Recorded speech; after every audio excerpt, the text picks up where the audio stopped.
ओ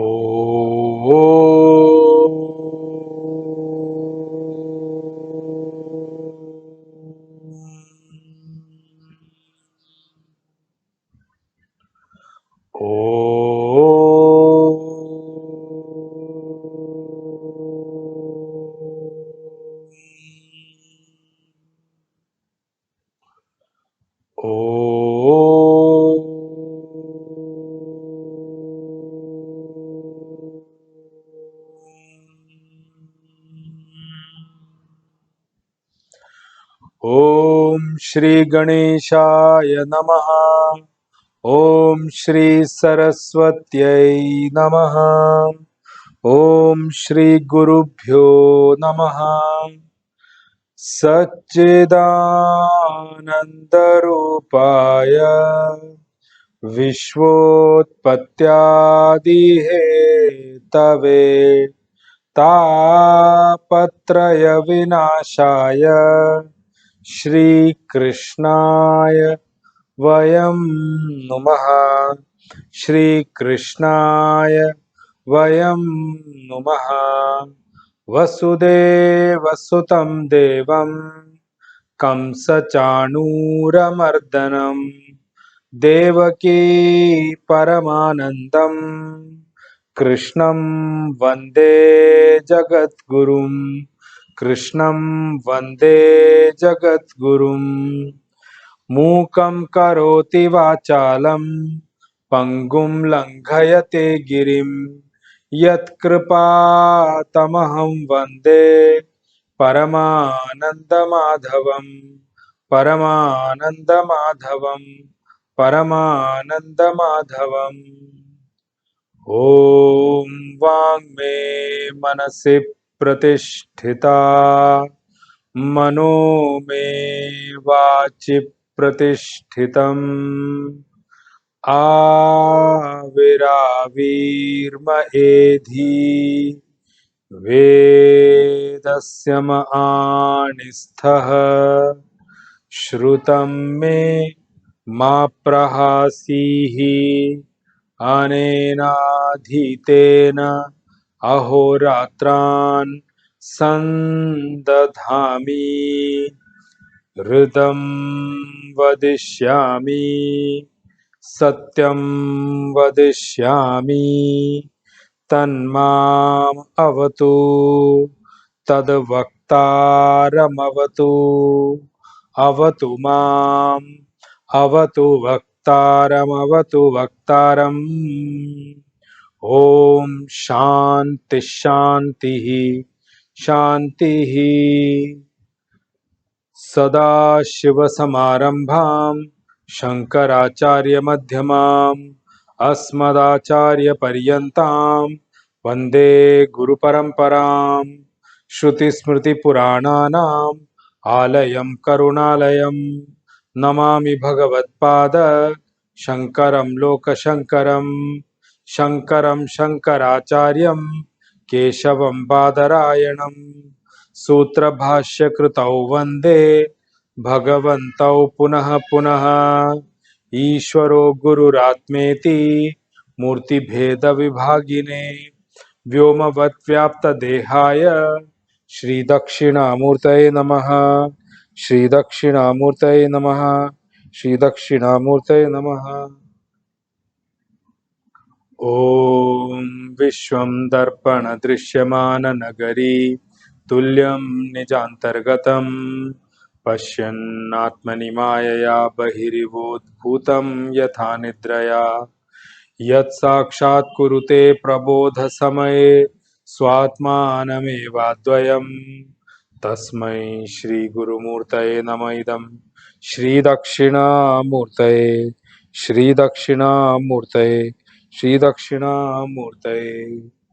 श्री कृष्ण गोविंद हरे मुरारे हे नाथ नारायण वासुदेवा जिह्वे पिबस्वामृतमेतदेव गोविन्द दामोदर माधवेति हे कृष्ण हे यादव हे सखेति, हे कृष्ण हे यादव हे सखेति, हे कृष्ण हे यादव हे सखेति। Narayan Narayan Narayan Narayan. First of all, I wish all the listeners of Bhagavad Gita podcast a very, very happy and auspicious, graceful and blessed Varuthini Ekadashi today. We will go into verse number 28 and 29. I'll read both the verses together. Then I'll read Bhagwan Shankaracharyaji's Bhashya, and then we'll take up the meaning. So, chapter 3, verse number 28. तत्त्ववित्तु महाबाहो गुणकर्म विभागयोः गुणा गुणेषु वर्तन्त इति मत्वा न सज्जते। तत्त्ववित्तु महाबाहो गुणकर्म विभागयोः गुणा गुणेषु वर्तन्त इति मत्वा न सज्जते। Bhagwan Shankaracharyaji's Bhashya on this particular verse. Tattvavittu Mahabaho Kasya Tattvaved Guna Karma Vibhagayoho Guna Vibhagasya Karma Vibhagasya Cha Tattvavid Ityarthah Gunaha Karanatmaka Guneshu Vishayatmakeshu Vartante Na Atma Iti Matva न सज्जते सक्तिम न करोति. Now we'll read the verse number 29 of chapter 3.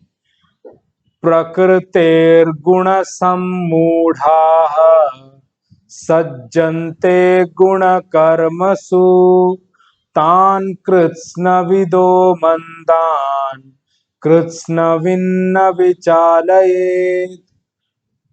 प्रकृतेर्गुणसम्मूढाः सज्जन्ते गुणकर्मसु तान् कृत्स्नविदो मन्दान् कृत्स्नविन्न विचालयेत्. Bhagwan Shankaracharyaji's Bhashya on this particular verse.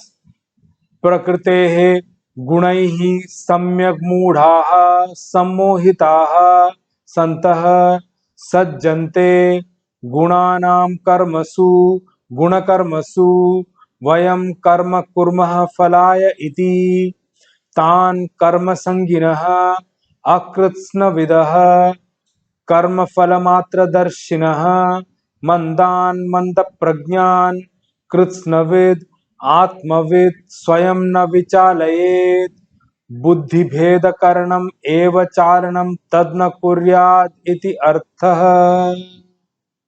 Supreme Consciousness Bhagwan Krishna, with the verse where he mentioned Na Buddhi Bhedam Janayet, which was verse number 26.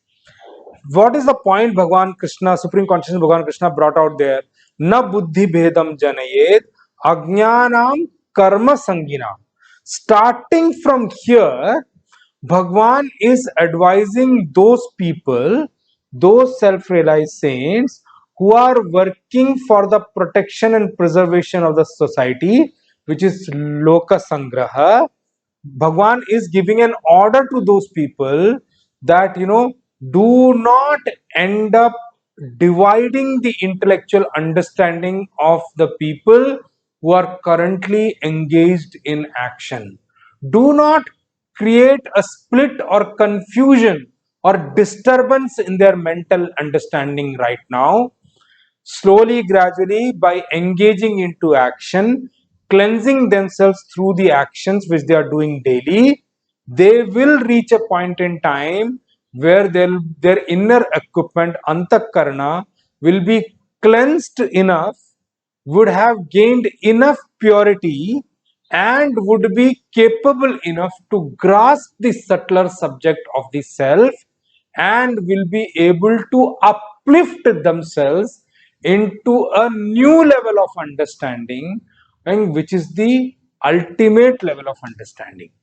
till then, because action is the modus operandi for them to cleanse their inner equipment, even if you try to give them the knowledge now, because of their current makeup of their inner equipment, antakarana, they will not be in a position to understand this subject now.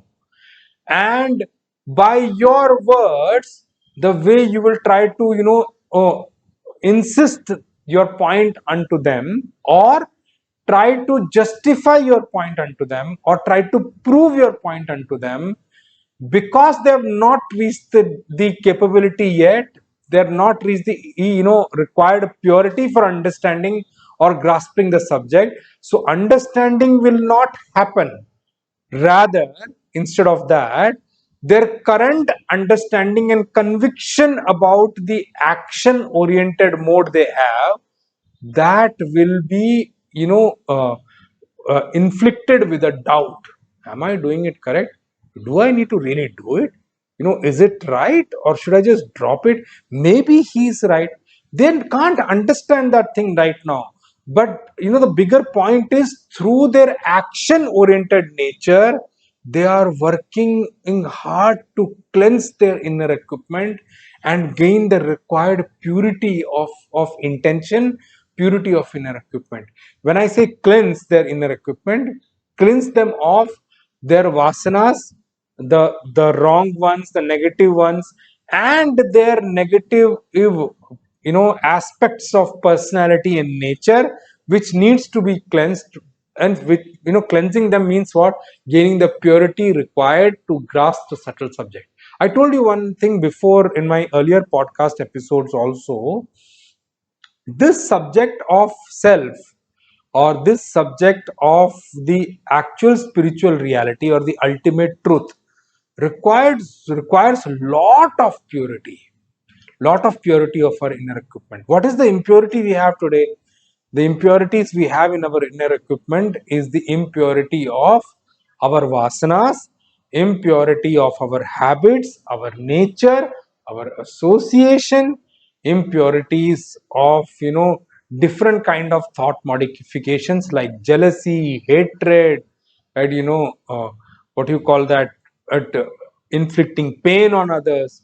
All those things are the impurity which have taken over our inner equipment, and with an impure inner equipment, grasping the subtler subject of self is not possible. So that thing we need to understand. So Bhagavan is saying, in through these verses, in the 26th verse, which is this one, Bhagavan started to expound this topic of advising those people who are doing the act of protecting or nourishment of the society around them. He started the teaching from 26th verse, and in the 29th verse, which I read now, 28th and 29th, the 29th verse, Bhagwan is culminating that particular advice or concluding that particular advice in that particular verse. And what is he saying? Na vichalayet. Don't end up disturbing their intellectual peace right now. In the 26th verse, Bhagwan's instruction or order was, those people who are ignorant currently and are completely attached with action or filled with action, you do not end up creating disturbance in their intellect right now. Where their intellect is firmly placed at the moment, and that too completely doubt free, they are completely doubt free, free of doubt, they are placed at this level, that action alone is going to lead them into prosperity. Yes, prosperity also has got many meanings that way. There is one thing called horizontal prosperity, and there is another thing called vertical prosperity. So since I've already spoken about horizontal growth and vertical growth, you will very well understand what I mean by horizontal prosperity and vertical prosperity. So horizontal prosperity is what I'm talking about now, that those people who are ignorant about the topic of the self, there is a firm conviction in their intellect that action is going to give them prosperity.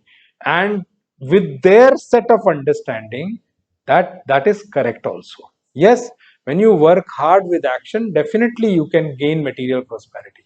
You can gain horizontal prosperity. Vertical prosperity is a different thing altogether. And with that material prosperity, they will also, if they put to use their material prosperity in the correct fashion and manner, as I told you, by trying to earn punya from whatever they are gaining, to what you call that, dedicating some amount of time to understand the aspects of creation and God, develop and grow in love and devotion for God. If they end up doing that, they will slowly, gradually be able to use their horizontal prosperity for their vertical contribution also. Vertical contribution for themselves. I'm not talking about others. I'm meaning vertical prosperity also.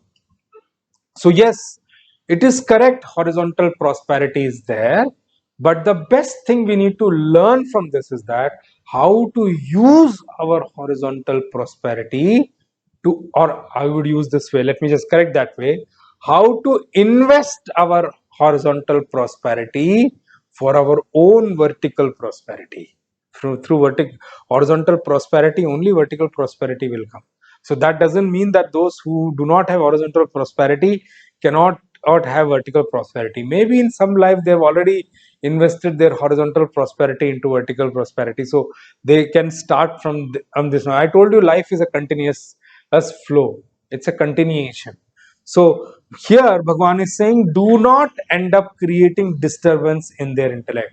Where their intellectual conviction is there, it is doubt free. Do not end up creating a new doubt there. In the 26th verse, Supreme Consciousness Bhagavan Krishna said, Ajnanam karma sanginam. And here in the verse number 29, Bhagavan is saying, Akrisnavid mandan. Those people, mand means those people, mand actually means dull-witted, but here you should take the meaning those who are ignorant, towards the topic of self. Akrisnavid means what?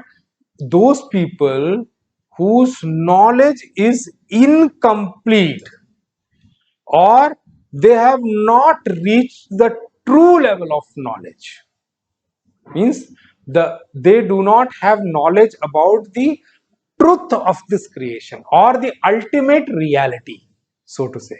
Ayathartha means about the ultimate reality of this creation. They are ignorant, or they have incomplete knowledge of that. And there Bhagwan used the word agnya. Agnya means those ignorant, and here Bhagwan is changed that word to akritsnavin.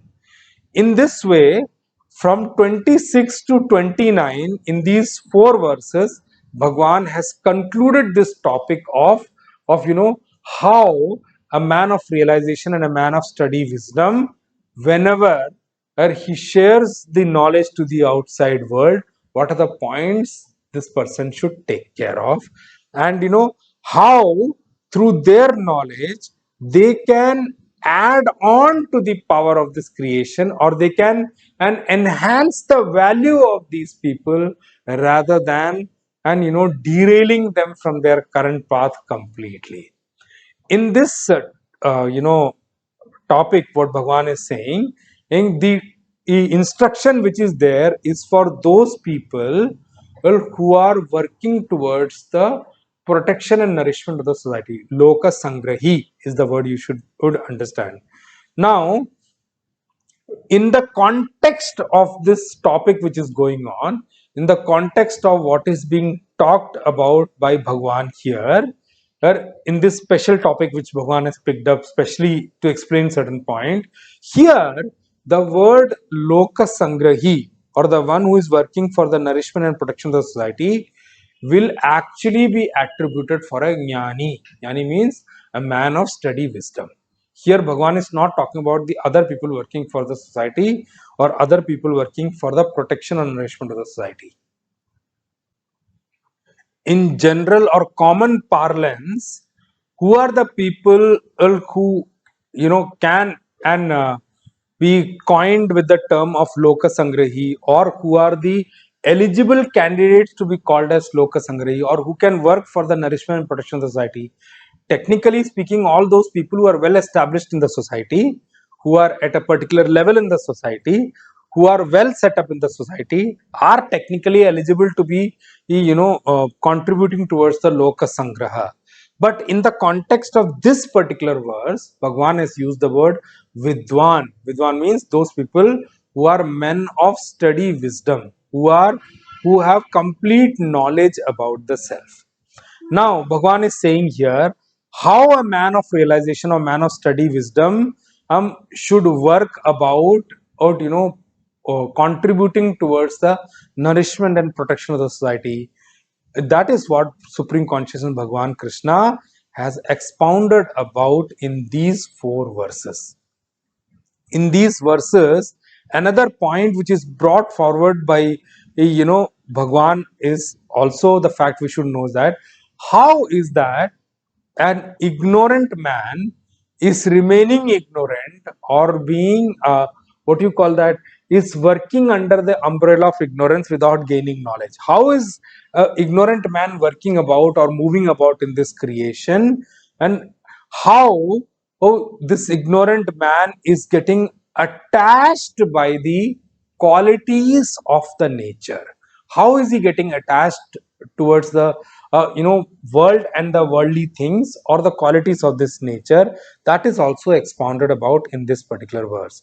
And what is that knowledge of the man of wisdom or man of study knowledge, because of which this man of study wisdom is not getting attached at all, and does not consider himself or herself as a doer at all? What is that knowledge which is coming to fruition for this man of study wisdom, that he is not getting, he or she, while working about in the same world, acting or working more than an ignorant man, and completing the action also and not getting attached, and also has got this clear understanding of not considering himself or herself as a doer.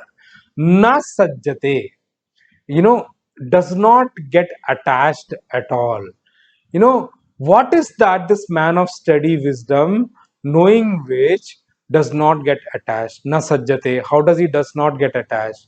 He knows that even when so called seemingly he is acting in the world, there is a reason why I use the word seemingly is acting in the world. Remember, now one thing we need to understand is, at some times, Arjun also asked in the second chapter, how does a man of steady wisdom, a sthita prajna, sit in the society, walk in the society, talk in the society, how does he move out in the society? Why? We feel that the moment somebody gets a knowledge, we will see a different kind of a behavioral pattern in a person at a worldly level. His way of action in the society will be different. No, that's not the case. At the outset in the world, a man of realization may be working more than an ignorant man, and the seeming action, so to say, will be almost the same as a man of an ignorant man. But why? What is that knowledge that this man of study wisdom does not get attached, does not get carried away, does not consider himself as doer? That the knowledge is, this man of study wisdom clearly understands that the qualities of the nature are acting with the qualities of the nature. Guna guneshu vartante. The gunas of these qualities of the nature of mine are acting with different set of qualities of the nature only. So qualities of the nature are acting with the qualities of nature. Because of that, this man of steady wisdom does not get bound by the action, does not get enveloped by the action, does not get carried away or covered by the action. And those people who are deluded, sammuda, those who are ignorant, they are getting bound, covered, enveloped by the action because they consider themselves as the doer. Guna karmasu sajjante. Now, since we are in this particular verse, it is the right time. Now we have covered so many topics till now, and this word also, asakti, anasakti, attachment and detachment, has come in many verses as before also. But earlier, since it was at a nascent stage of this, while taking up through the topic of Bhagavad Gita, we did not go into that much of detail at that point in time. But now you have heard these two terms quite a lot over the period of discourses of 110 plus episodes which we have come about by now. You must have heard this word again and again. So it is the right time for me to take up these two words for a discussion as part of this talk. Let us take that. We are seeing this word again and again in Srimad Bhagavad Gita, and it is going to come in the further chapters also. These terms are going to come again and again. Asakti, anasakti, attachment, detachment. Now, and here also it has come, asakta hya charan karma param apnoti purushah. Bhagwan, and in the topic of loka sangraha, protection and nourishment of the society also. So, while beginning that topic itself, Bhagwan said, Sakta karmanya vidvamsah yatha kurvanti bharata kuryat vidwan tatha saktah. Bhagwan is saying this topic again and again. So let's discuss these two terms right now. You would have noticed that in the 19th verse of this chapter, chapter 3 itself, Bhagwan said, Asakto hyacharan karma param apnoti purushah. And in the 25th verse, Bhagwan said, no, oh, Sakta karmanya vidvamsah yatha kurvanti bharata kuryat vidwan tatha sakta. Bhagwan has used this word again and again. Sakta and asakta. These two terms are coming again and again in Srimad Bhagavad Gita ji. So, those people who are ignorant, what happens to them? Let's see that first. Those people, they get attached to the qualities and their actions. These are the two terms you need to remember. They get attached to the qualities and the actions, they get attached to that. And because of this attachment, they get bound, they get enveloped, they get carried away, they get covered by their actions. And this accident of getting covered, carried away, enveloped happens to them because of this reason. So now we need to understand, and what is this sang and asangta? What do you mean by getting associated and getting detached, or getting attached and getting detached? Now, one thing we need to remember, or keep it in our head very clearly, is that detachment is actually a spiritual power. Now, just because we say, or the topic of detachment comes, doesn't mean that we will be able to now just stand up and get detached to things. No, it's not going to happen by that. As I mentioned in the podcast earlier also, and as in my interaction with the WhatsApp group also, I have mentioned that one thing we must do, or one thing we must contribute for ourselves, is constant spiritual association. What do you mean by spiritual association? It could be listening to saints, listening to a guru, studying under a master.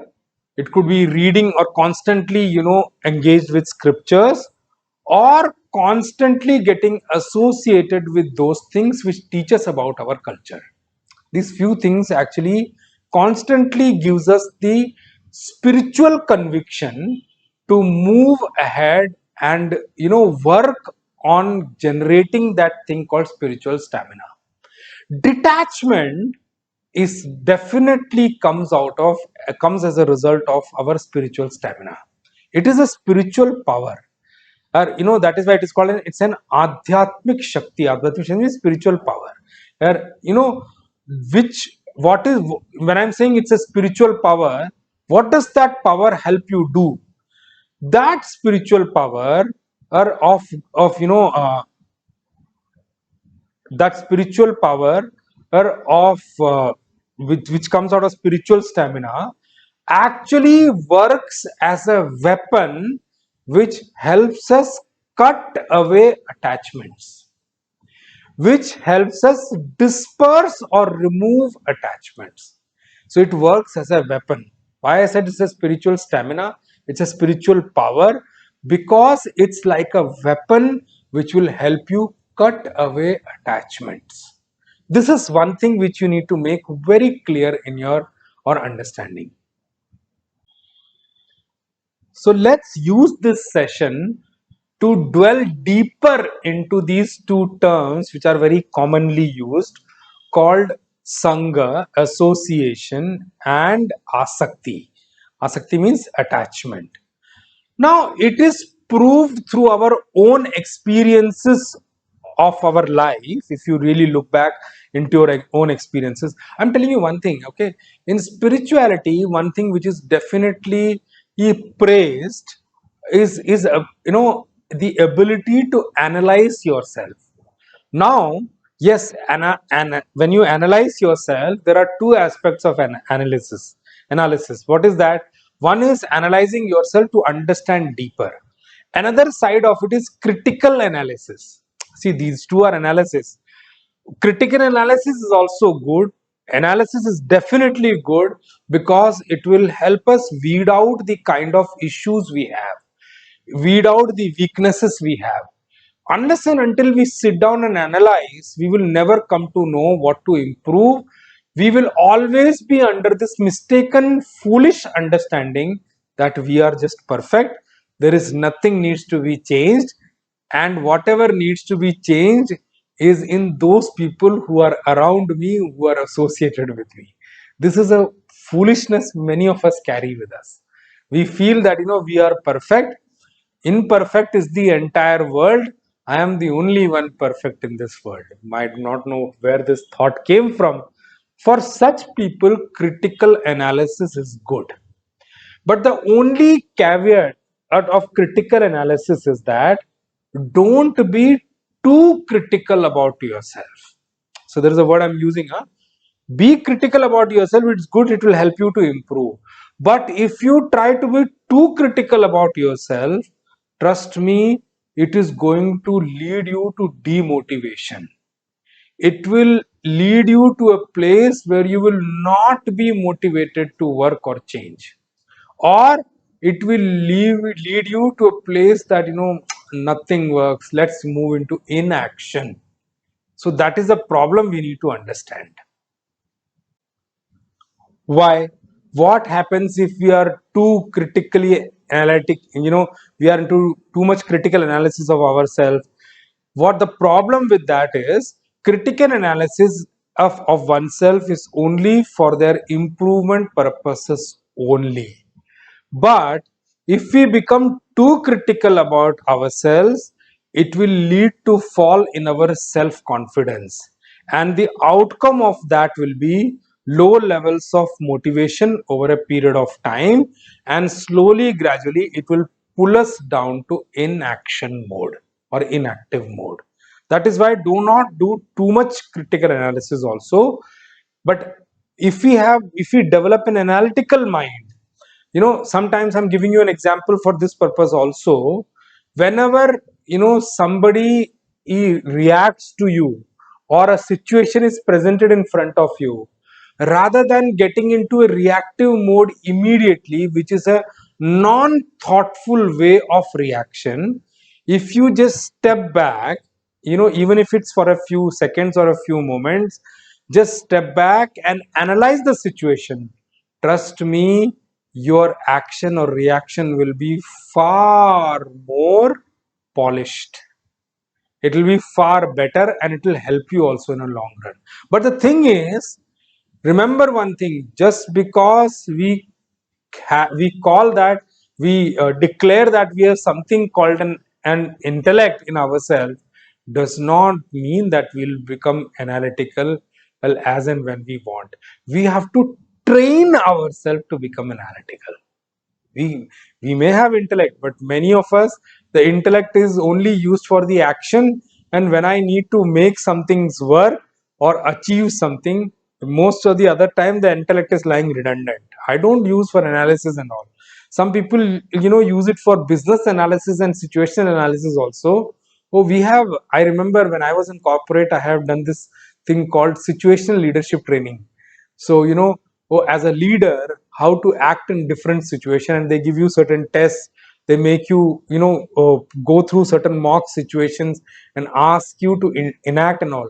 But the thing is, at the core of it, what is kept is developing an analytical mind to analyze the situation in its correct form and come up with an outcome or an action or a reaction which is far more polished to achieve a result, not to worsen the situation.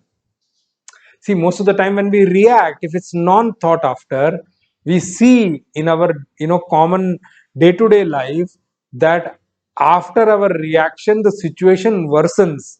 Would have never improved because our reaction is also completely not thought after. But whereas you see those people who are thinkers and all, even when worse situation or adverse situation is presented in front of them, they are able to not only overcome that situation, they are able to pacify and overcome the opponent also, and make them, or I would use the word, and win respect from them even in adverse situations. There are umpteen examples you can and see in the life about that. So the thing is, it is proven from our experience in our life that with those who we get associated with, when I say association, it's not about physical association, it's about mental association I'm talking about. There are so many people, when we walk in the road we may come across, when we drive in the road we may come across. We don't get associated to each one of them, and when we do not get associated with each one of them, many a times, because of lack of association with them, if we see someone stuck, we may know that someone is stuck, we may not even offer help also. Why? Because I don't feel associated with them. So here what happens is, the moment I feel associated with someone, the other thing which happens is, their dharma, their duties will start to impact my inner equipment also. Whatever they face, and if they are worried, I will also be worried because I have associated themselves. Their attributes I will start superimposing on myself. And we say what? My best friend is very sad, because, and you're saying it all itself shows that how sad you are because your best friend is sad.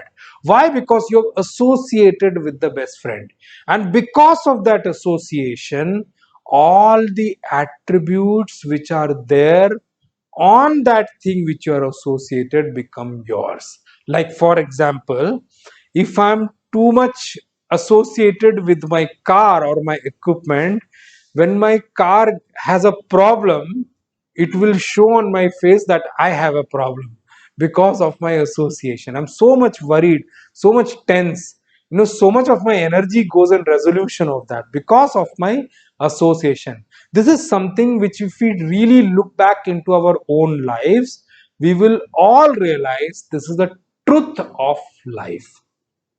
And wherever association is established or it has happened, remember, there, at that place with that object or person, and there are situations, their desertions, or they're getting away from certain things, their are growing in life, their downfall, their development, you know if whenever they come and go, I will also feel the same for them.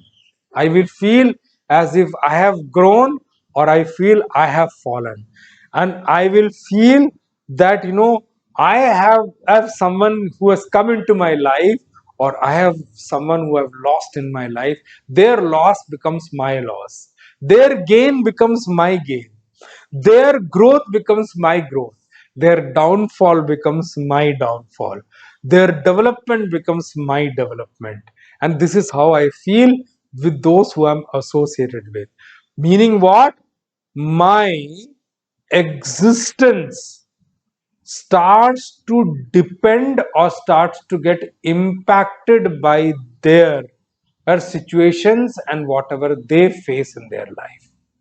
And that can be positive also, that can be negative, that can be favorable also, that can be non-favorable adverse situations also. Where association is not established yet, there, remember, there, both these things, favorable or adverse, nothing touches me as far as I have no association established with someone. Now, what is that we need to understand here is the impact on, the cause of impact on me. Where did it come from? Whether it came from me or it came from that object, with whom object. So as I told you before also, whenever I say object, don't limit yourself to object.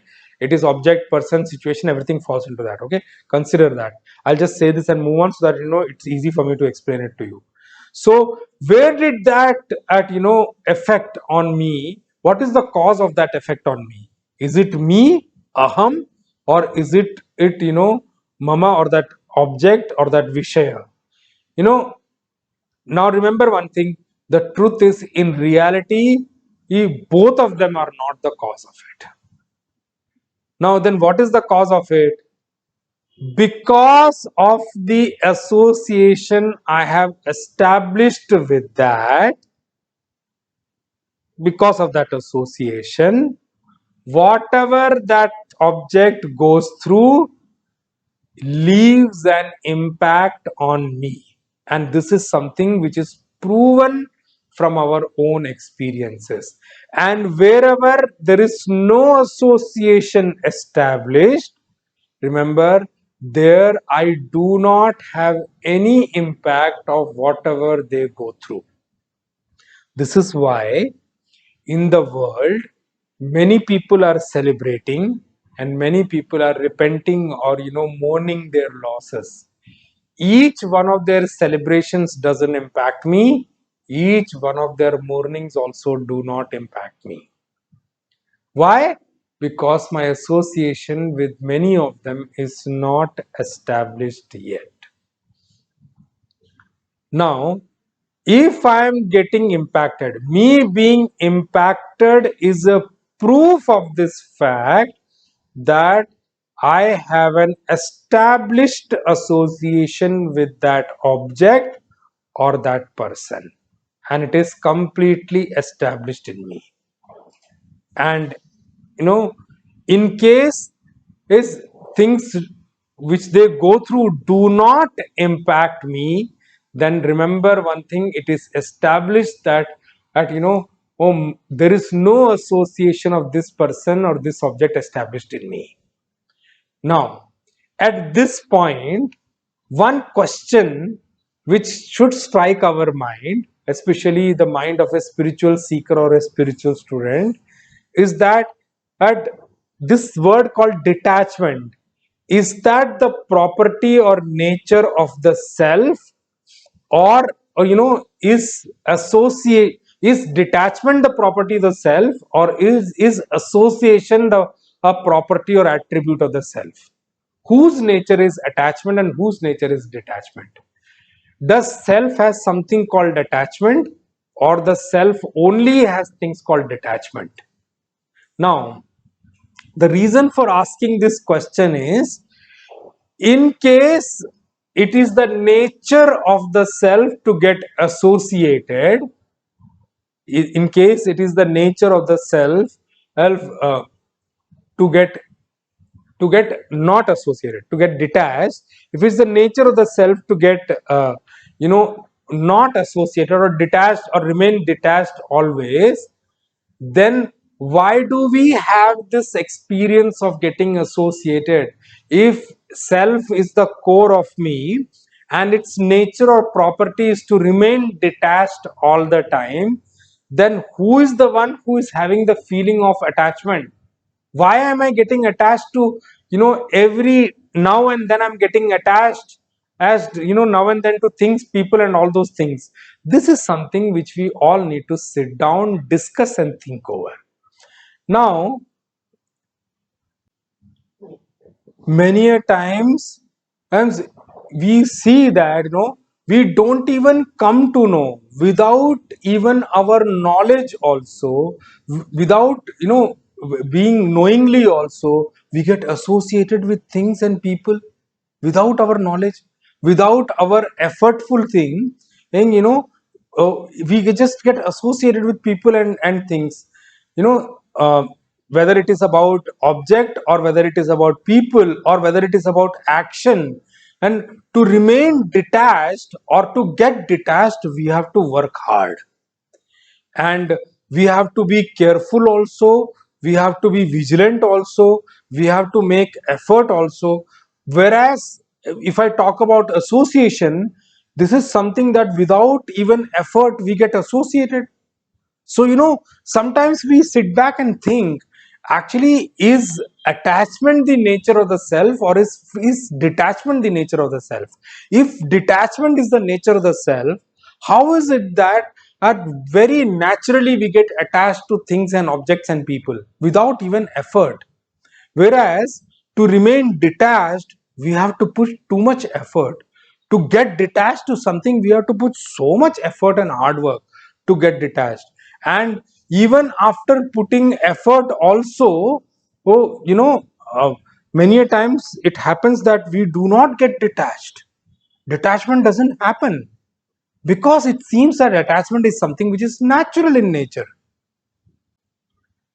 Many a times when we try to remain detached from our actions also, then also it happens that I get associated with the action, and uh, I start to consider myself as its doer, and I start to consider myself as his doer.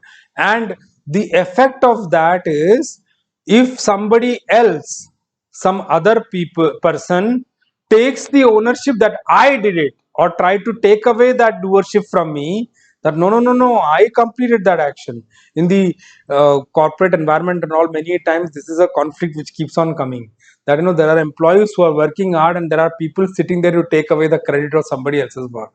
So when somebody else takes away the credit of my work and says that, I am the one who did this, actually, we feel bad about that also. If this is something which is not in my nature, then why I get associated every now and then, and I feel bad if someone else takes away the doership from me.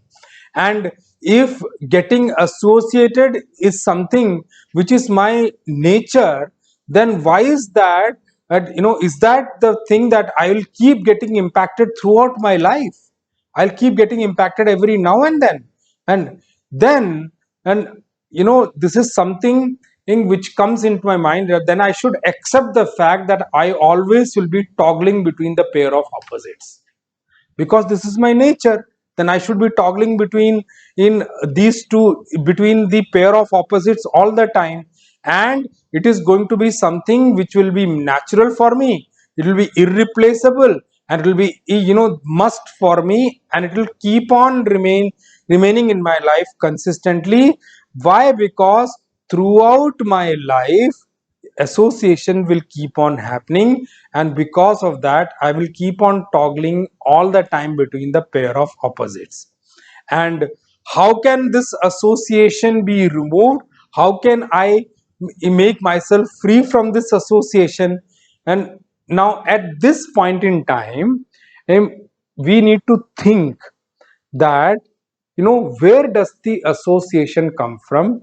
is whose nature is getting associated and why do we get associated. The contradicting part is, if at this point we feel that getting associated is in our nature, then how can we be free from this association? Then this kind of a question becomes a pervasive kind of a question. It is a question of each one of us. If my experience is that my experience, I'm thinking and taking back now to explain this point. Just take it back and think that in your life, in our life, my experience is that I do not remain attached to one particular object throughout the period of time of my life. I'm not always attached to one particular object. It's not that I'm associated to one object only throughout my life. Now, if the topic of my association changes and that association is not something which is permanently residing or permanently present, then the question which should strike our mind is that why does our association change? Let's analyze that. Is there a reason which is there inside us which makes us detached from something and gets us attached to something else? So that means what? There are facets of my personality which are present in me, which helps me detach from the things and objects. And is there something which is present in me which helps me detach, or is it there are no such as things inside me at all? These are the aspects we need to think now to understand this aspect of association and attachment. The question which should be in our mind is that, is there something in my personality called detachment because of which the subject of attachment changes, or is it because of some different reason? Now, the thing we need to just keep in our mind and carefully understand is, whenever we get associated with a different object, the association with the first object is removed. The association and with the first object gets diminished. Intensity goes down, and slowly, gradually, that intensity or the association vanishes. To get attached to a different object, I have to give up my attachment to the first object, or understand this way, I get attached to a different object only when my attachment to the previous object goes away. Whether the first thing which I was attached to was something which was giving me happiness or giving me sorrow. Why did I bring out sorrow here? There is a reason why I brought that up. Today's episode I'm going to keep limited to this portion only, and I will leave you thinking on those points before we come back into more analogy and more details about it. But anyway, so now this point I've planted that association could be with things which gives us happiness, or could also be with things which gives us sorrow. Now the question which the striking question which should disturb us is that, why would I be wanting to associate myself with some things which are giving me sorrow? Now, when in front of us something comes which is according to our age, according to our intellectual development, according to our interests, according to our nature, remember, that is the time when that object, when I say object, people, situation, all the three things you put together, that is when they start becoming impactful on me. They start to leave an impact on me, whether it is giving more happiness or whether it is giving me more sorrow.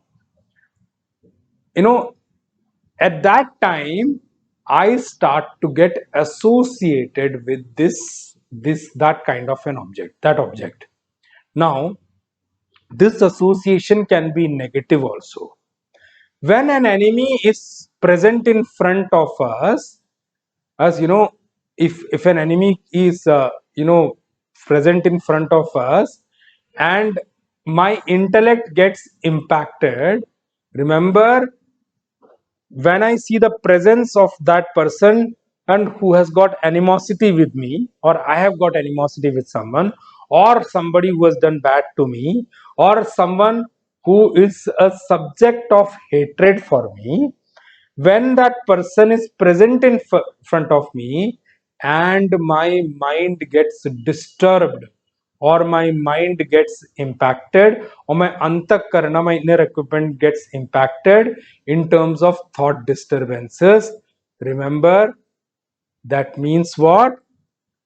We have an association there with that particular thing, even though that association is negative in nature. My mind is not able to remove that thing of object from my mind, is not able to overcome that, rather, many a times is constantly brooding over it or thinking over it again and again. One example Puja Gurudev used to give, which I'm giving you now.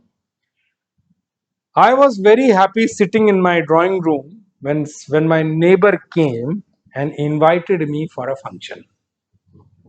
Said, I have renovated my house, so this is a housewarming function, and do come.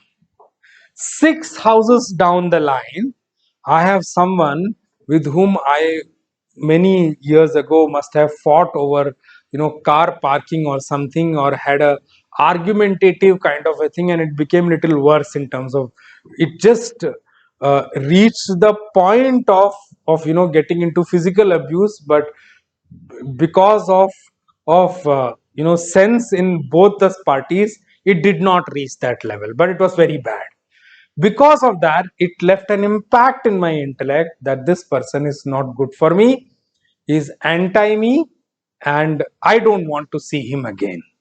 Now this person, and who's having a housewarming party, invited me.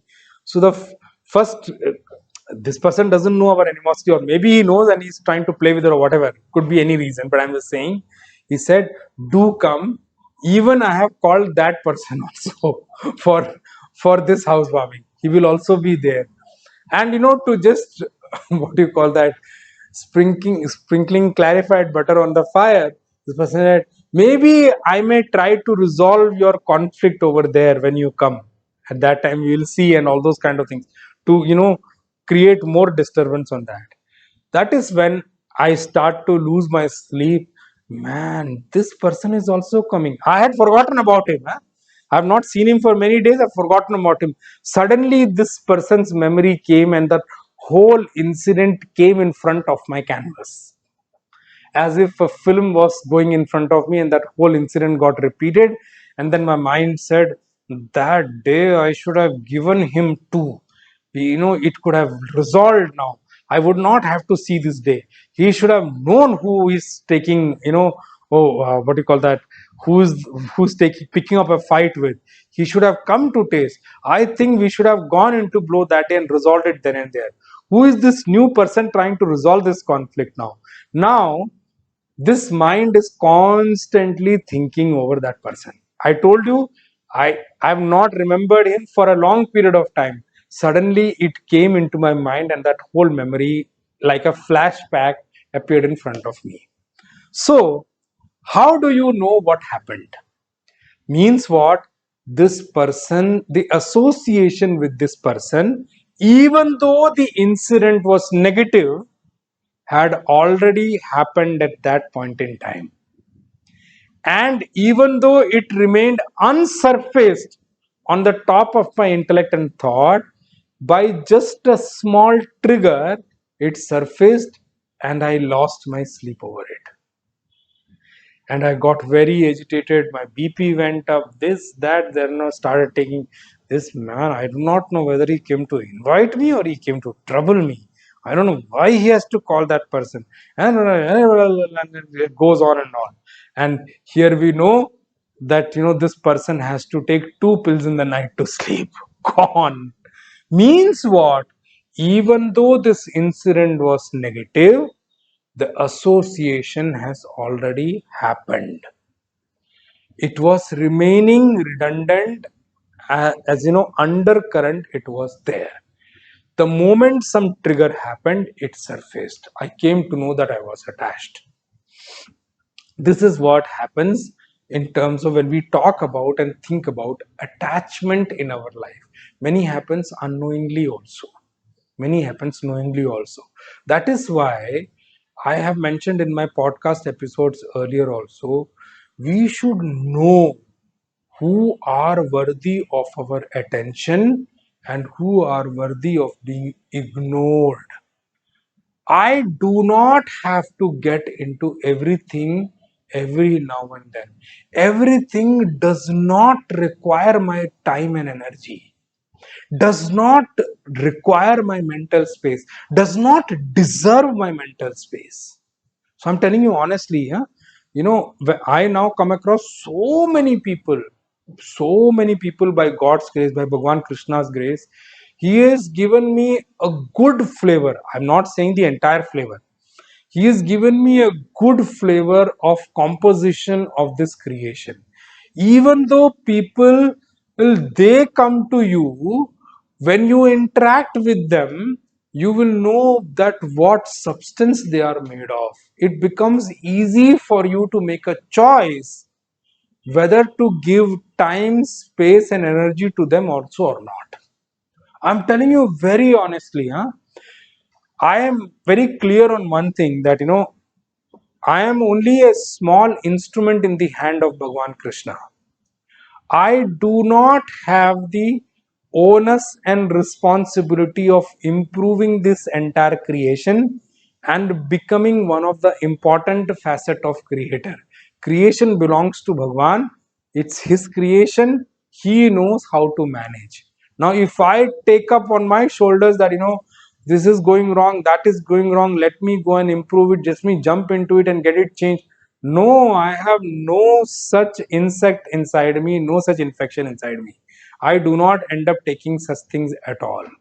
I will not, I will give only the time, space, and energy to those people who I feel are worthy of being given and time, space, and energy to them, because I don't want to, but mistakenly also open the doorway to wrong people to get associated with me. I'm being very candid. When I come to the Bangalore satsang on 26th April, there this topic I'm going to bring up when I talk about Bhagwan Shiva. Bhagwan Shiva is an Adi Guru.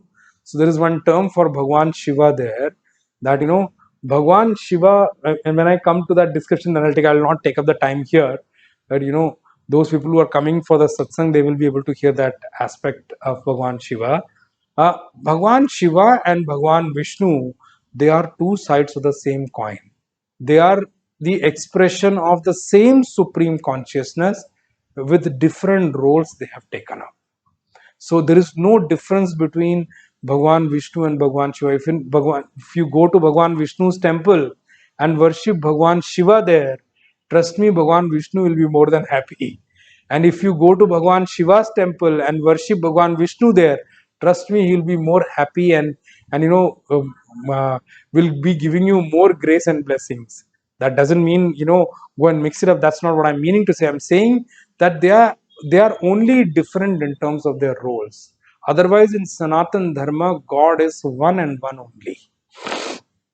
His expression are different because of the kind of roles, and because we are many minds and many intellects, we have different ways to look up at things. That is why our gods have taken different incarnations. Some like Bhagwan Rama, some like Bhagwan Krishna, some like Bhagwan Shiva, some like Mother Devi, some like Bhagwan Kartikeya, some like Bhagwan Ganesh. It's up to you. So your mind, so will be your Ishta Devata. Remember, by having a different Ishta Devata, you are not worshipping a different God, you are worshipping the same supreme consciousness. In Ganesh Atharva Shirsha it comes, Tvameva Pratyaksham Brahmasi Tvameva sakshadatmasi nityam. How is it coming? We need to understand our Vedas, our Upanishads, and our mantras in the correct fashion. When it says Tvameva pratyaksham brahmasi, you are the expression of supreme consciousness itself. You are supreme consciousness itself personified in a form. Tvameva sakshat atmasi nityam. You are always present as the supreme consciousness everywhere. So when you worship Bhagwan Ganesha, aren't you worshipping the supreme consciousness? When you are worshipping Bhagwan Shiva, aren't you worshipping the supreme consciousness? When you worship Bhagwan Krishna, aren't you worshipping supreme consciousness? Now just think with that thought, what would have been Arjun's state that he was having the supreme consciousness in front of him as the charioteer to lead him in the war. And that supreme consciousness, Arjun in the 11th chapter asks Bhagwan, you are not the way I have understood yourself. You are far higher than we can think of.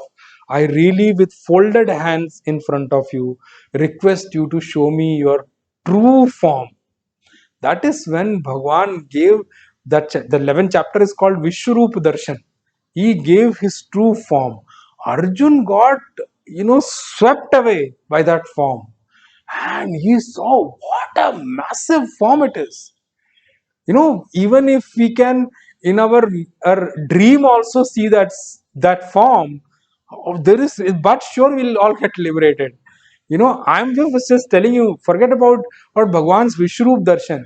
Even if we are able to see the form of Bhagwan Krishna as the charioteer giving Gita Gyan to Arjun in the war field, I am 100% sure that we will get liberated. Forget about the Vishwarup Darshan. Vishwarup Darshan, the chapter, when we come to that chapter, we'll pick up that description. Massive form, because everything is Him. In this creation, there is nowhere, there is nothing which is not Him. Nothing I'm talking about. That is what is Vyaptata all about. That is what Bhagwan said, na? Sarvagatah sthanuhu achaloyam sanatah in Sanatana. In second chapter, he said, na? Bhagwan said that thing. In the verse number 24 of second chapter, Bhagwan said, no, Achedyoyam Achedyoyam Akledyo Shoshya Evacha Nitya Sarvagatah Sthanuhu Achaloyam Sanatana. There is nowhere I am not there. Everywhere I am spread and I am pervaded everywhere. In the second chapter, 17th verse also Bhagwan said, no, Avinashi tu tad viddhi yena sarvam idam tatam. He said those things in the second chapter explaining about the self. So that is how we need to understand the Devi Devatas, our Ishvara of Sanatan Dharma. Not Devi Devatas, Ishvara of Sanatan Dharma. Now, the intensity of our association and changes when the association changes. Okay. Now, the intensity of association becomes one of the reason for us to change our association from one object to another object. So now, when any other object, when we already have an association with a particular object, when any other object comes in my life and becomes a bigger reason of becomes a strong reason for my happiness, which is much more than my previous object, right? Or becomes a source of bigger happiness than my previous object, or becomes a source of bigger sorrow than my previous sorrow, that becomes one of the reason for me to give up the smaller association, or the association which had less amount of happiness or less amount of sorrow, as compared to the previous one, and those gets dropped off and this new association starts to get picked up. So at this level, the rule becomes that desire only kills another desire. This much you are clear now. Now, this is what is called as differential level adjustment at the level of objects. a differential adjustment of the objects, or a differential level of the object. You know, with objects only, objects get cut off. With one person only, another person get cut off. And according to this rule, one sadhana, one effort which comes in our life is which we are not able to do now, is that I should be able to work towards developing something called a detachment. I should keep in mind that I have to be detached. I should be aware of this fact that I need to be detached, and I need to work on this particular aspect and skill set in my life. At this point in time, we feel that I'm not able to work on this aspect of developing detachment in my nature. And within me, I feel that I have a nature of getting attached to things and objects. And and right now my attachment is with lower planes of objects and things, because of which in my life I'm going down. It is leading me into a downfall. I need to develop an intent to get associated with something which is able to pull me out of this downfall. I know that because of the current association, I'm going down on my vertical path, maybe going down my horizontal path also. So I must work towards replacing the object of my association with something which is higher in nature, whether it is object also or whether it is person also. Then what is my sadhana now? What is going to be my devotional work now? Where should be my effort be? That slowly, gradually, I should start to develop my association with the higher person or higher object, so that my lower attachment, my attachment with the lower thing, can be dropped off. If I have bad company of people now, and the bad company of people is leaving an impact on my life, that it is leading me to a downfall.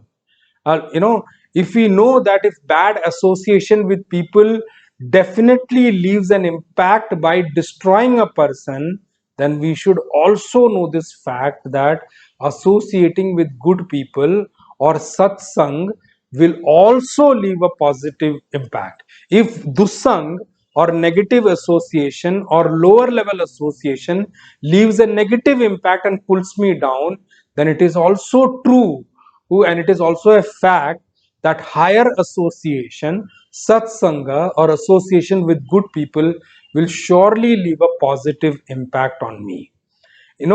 If we get associated with prohibited things in our life, then a kind of situation is built around us which pulls us down. In the same way, we need to know that if we surround ourselves with those things which are allowed to us, those things which are good for us, then we will be able to we will be able to construct a positive situation around us. We'll be able to build a positive situation around us. And if we are able to go further and associated with godly things or godly people, then we will be able to build a third level of higher plane, higher situation for us. One minus means being associated as mine, and becomes a cause of my downfall, and the second one becomes the cause of me improving in my life, and the third one becomes a cause of for me to move towards God. And it takes me inch by inch closer to God. And remember, here the detachment is not getting built up now. It's not that detachment is getting built up here. The seeker or the spiritual student, through positive change in the association, slowly, gradually, is improving the associations. First, improve the association. Remember one thing, I told this to you before in one of my podcast episode also, that remember, a purpose of guru is not to keep a student completely depend on the guru for all ever. It's not that. That is not what the purpose of a guru is. The purpose of a guru is, yes, keep the disciple or student under him till the time the student and is trained enough to walk on his own. But the end goal of guru is, guru does not want to take anybody's load. Puja Gurudev used to say, guru is not a donkey guru to carry your load. Guru wants you to carry your load, but he will train you, equip you with tools so that you can carry your load easily. Not only carry your load, shed away your load as well. So, here, through association, by moving from negative to positive, to normal to positive or higher one, a seeker or a student is improving his quality, a texture of association, which changes the texture of his inner equipment called antakarna. One is dealing here with attachment through attachment. Goswami Tulsidas ji used to had said this in Ramcharitmanas Sundarkand. 40 after the 47th doha, in the 5th chopai, he said that, sabkai mamata tag batori, mam pad manahi band bari dori. We have to tie ourselves to the correct thing. We have to use the the rein in of the mind. The mind only gets tied, mind itself ties itself with the rein in and gets tied. The thing is, we have to use that rein of the mind to tie itself to the higher things, slowly, gradually, to God. That is what it is meant here. And this is the same thing which Raghuveer Gosai ji, he has mentioned. Ya jag mein jah lagiya tan ki preeti pratiti sagai, so sab tulsi das prabhu hi, so simati hoi ek thai. This is said in Vinay Patrika. One is that kind of an association and which pulls me down, and another one is that kind of an association which slowly, gradually improves my standing in the world, my level in the world. And second, and to that is this improvement, and is going to become one of the reason to develop or work upon detachment in me. It is going to lead me to develop detachment in me. Supreme consciousness or a guru or the scripture, or if we get associated with them, remember, that will become a cause to move us out or detach us from our lower levels of association or attachment. How we are able to free ourselves from lower levels of attachment, and how does it work there. Whether it was us detach, we were able to detach ourselves from lower level of attachment due to detachment in ourselves, or was it due to our attachment to a higher thing? It was actually due to a attachment. The moment we get attached to a higher thing, attachments to the or association to the lower things slowly get dispelled away. So the one thing is that when the higher levels of association are there, lower levels do not have any place in our life. In the worldly parlance, at the level of our life, our daily life, a seeker must constantly practice to develop detachment, and that too with complete awareness and vigilance. That much we will see today. Rest of it little bit more of this we will see in the next session before we complete these two verses. कायेन वाचा मनसेन्द्रियैर्वा बुद्ध्यात्मना वा प्रकृते स्वभावात् करोमि यद्यत् सकलं परस्मै नारायणायेति समर्पयामि, श्रीमन्नारायणायेति समर्पयामि. ओम पूर्णमदः पूर्णमिदं पूर्णात् पूर्णमुदच्यते पूर्णस्य पूर्णमादाय पूर्णमेवावशिष्यते. ओम शांति शांति शांति.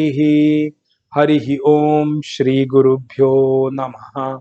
हरि ओम. ओम तत्सत्.